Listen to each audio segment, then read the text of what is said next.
அன்பான சகோதர சகோதரி தேவ பிள்ளைகளை கிறிஸ்துவின் மனவாட்டியில உங்கள் அனைவருக்கும் நம்ம ஆண்டவராய் இயேசு கிறிஸ்துவுடைய கிருபையும் சமாதானமும் நம்மில் என்றும் உண்டாயிருப்பதாக ஆமீன். இந்த நாளிலும் பரிசுத்தாவின் வெளிப்படுத்துகிற சத்தியத்திற்காக நன்றி செலுத்துவோம். இந்த நாளில் ஒரே ரட்சிப்பு, இந்த ரட்சிப்பை குறித்து காண்போம். முதலாவது, பிதாவான தேவன் தன்னுடைய குமாரன் மூலியமாக இஸ்ரவேல் ஜனங்களுக்காக கொடுக்கப்பட்ட ரட்சிப்பு. அவர்களுடைய காரியம் ஏற்றுக்கொள்ளாதனால புறஜாதியார் நமக்கு கிடைத்தது. இந்த ரட்சிப்பு ஒரு விடுதலை. நமக்கு இந்த ஒரு ரட்சிப்பை தான் கொடுத்தார், ஒரே ரட்சிப்பு தான். ஆனால் இந்த ரட்சிப்பை கொண்டுதான் நாம் மகிமை அடைந்து மறுரூபம் ஆவதற்கு இந்த ரட்சிப்பு மட்டும்தான். நம்மளோட அநேகருடைய காரியம் என்னவென்னா, நம்ம ரட்சிக்கப்பட்டுட்டோம், அதனால நம்ம பரலோகத்திற்கு நாம் சென்று விடுவோம், இந்த விசுவாசம். ஆனால் உள்ளான காரியம், பிதாவான தேவன் அந்த ரட்சிப்பை கொடுத்ததின் நோக்கம் பார்த்தீங்கன்னா, முதலாவது நம்மளை இந்த பாவத்திலிருந்து, உலகத்துக்குரிய பாவம் ஒன்று, சாபத்திலிருந்தும் நம்ம மரணத்திலிருந்தும் வியாதியிலிருந்தும் நம்மளை விடுவித்தார்.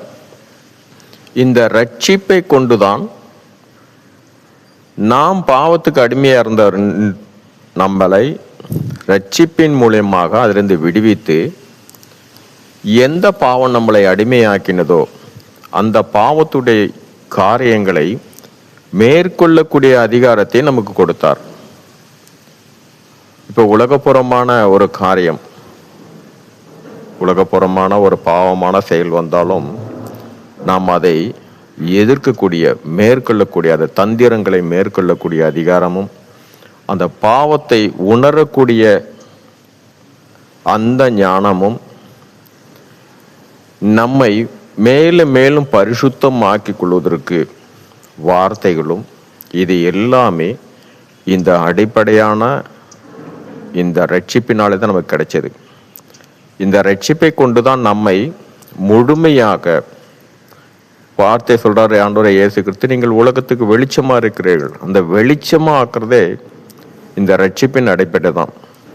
இதுல இருந்து பார்த்தீங்கன்னா, அந்த ரட்சிப்பை கொண்டுதான் சகலத்திலும் இருந்தும் நம்முடைய கிரிகைகள் வெளிச்சத்துக்குரிய, சத்தியத்துக்குரிய கிரிகைகளாக நம்மிலிருந்து வெளிப்படணும், அதோட மகிமையாக வெளிப்படணுன்றதற்காக தான் இந்த ரட்சிப்பை கொண்டு நாம் முழுமையாக வார்த்தையின் மூலமாக நம்ம நடந்து கொண்டே வரும்போது தான் நாம் மகிமை அடைந்து அந்த ரட்சிப்பு எப்போ நிறைவேறும் என்றால், மறுரூபம் ஆவதற்கு நம்மளை முழுமையாக கடைசி வரை இந்த ரட்சிப்பை தான் நாம் பற்றி கொண்டு வார்த்தையின்படி நடப்பதற்கு.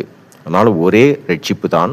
ஆனால் இந்த ரட்சிப்பின் மூலமாக பரிசுத்தம் ஆவதற்கு நாம் வார்த்தையில் நாம் நடந்தால் மாத்திரமே பரிசுத்த ஆவியானவரும் நம்ம சத்தியத்தின்படி நம்மளை பரிசுத்தமாக்கி கொண்டே இருப்பார்.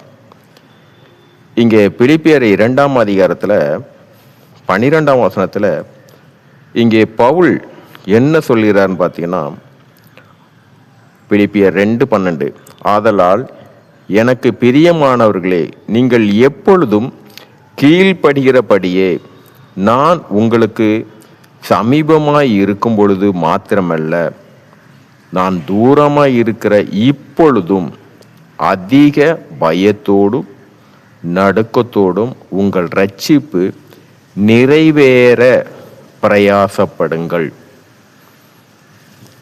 நிறைவேறுவதற்கு ஒரு ரட்சிப்பு கிடைத்ததுனால நான் பரலோகம் போவதுன்ற விசுவாசம், அதற்கு உள்ளான காரியத்தில் பார்த்தீங்கன்னா அதை நிறைவேறணும். அப்போ நிறைவேறுவதற்கு நான் மறுரூபம் ஆவதற்கும் சரி, எனக்கு கிடைத்திருக்க அந்த ரட்சிப்பை நான் இழந்து போகாதவாறு அந்த ரட்சிப்பை கொண்டு தான் முழுமையாக நான் வார்த்தையை அதன்படி நான் நடக்கும்போது இந்த ரட்சிப்பு என்னை எதற்கு ஆயத்தப்படுத்தினா, மறுரூபம் ஆவதற்கு என்னை ஆயத்தப்படுத்துறது. என்னை சகலத்திலிருந்தும் என்னை சுத்திகரிப்பது மாத்திரமல்ல, சகல உலகத்துக்குரிய காரியம், அவருடைய திட்டங்கள், தந்திரமான திட்டங்கள். இப்போ ஏவாள் வஞ்சிக்கப்பட்டா இல்லையா, அந்த மாதிரி காரியத்தை எல்லாவற்றையும் நான் அவருடைய காரியத்தை நான் உணர்ந்து கொள்வதற்கு இந்த ரட்சிப்பு தான் எனக்கு அவனோட தந்திரங்களை உணர்ந்து கொள்வதற்கு இந்த ரட்சிப்பு தான் எனக்கு முழுமையாக அவருடைய எல்லா காரியத்தையும் எனக்கு அறியப்படுவதற்கு தேவன் கொடுத்த இந்த ரட்சிப்பு எப்பொழுது நிறைவேறண்டான். இதை கொண்டுதான் நான் சகலத்திலையும் முழுமையாக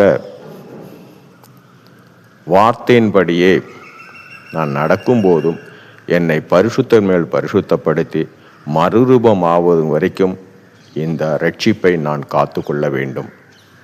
ரட்சிக்கப்பட்டேன், அதனால் கிறிஸ்துவுக்கு அறிந்து கொண்டேன், அவரை ஏற்றுக்கொண்டேன் எல்லாம். ஆனாலும் ஏற்றுக்கொண்டாலும் இந்த உலகத்துக்குரிய காரியத்தை மேற்கொள்ளக்கூடிய அதிகாரம் சகலமும் நான் இந்த ரட்சிப்பை வைத்து தான் நான் ஜெயிக்கணும். அதனால் இந்த ரட்சிப்பை எப்போ நான் இதை காத்து கொள்ளணும், கடைசி வரைக்கும் கிறிஸ்துவுடைய வருகை வரைக்கும் நான் மறுரூபமாவதற்கு கொடுக்கப்பட்ட ரட்சிப்பு, விசேஷித்த அந்த ரட்சிப்பை நான் அசட்டை செய்யாமல் இந்த ரட்சிப்பை கொண்டுதான் சகலத்திலும் என்னுடைய மகிமையும் வெளிப்படணும். கிறிஸ்துவுடைய சாயல் அடையணும்னா எல்லாம் இந்த கடைசி வரைக்கும் இந்த ரட்சிப்பை நான் காத்து கொள்ள வேண்டும். அதனால் ரட்சிப்பு 1, காரியம் 2. சரி, இந்த காரியத்திற்காக ஆவியானவருக்கு நன்றி சொல்வோம். இந்த காரியத்தின் மூலம் எல்லாவற்றிலும் மூவரிலும் ஒருவராக இருக்கிற தேவனே, உங்களுடைய ஒருவருடைய நாமத்துக்கு மகிமை உண்டாவதாக. ஆமீன்.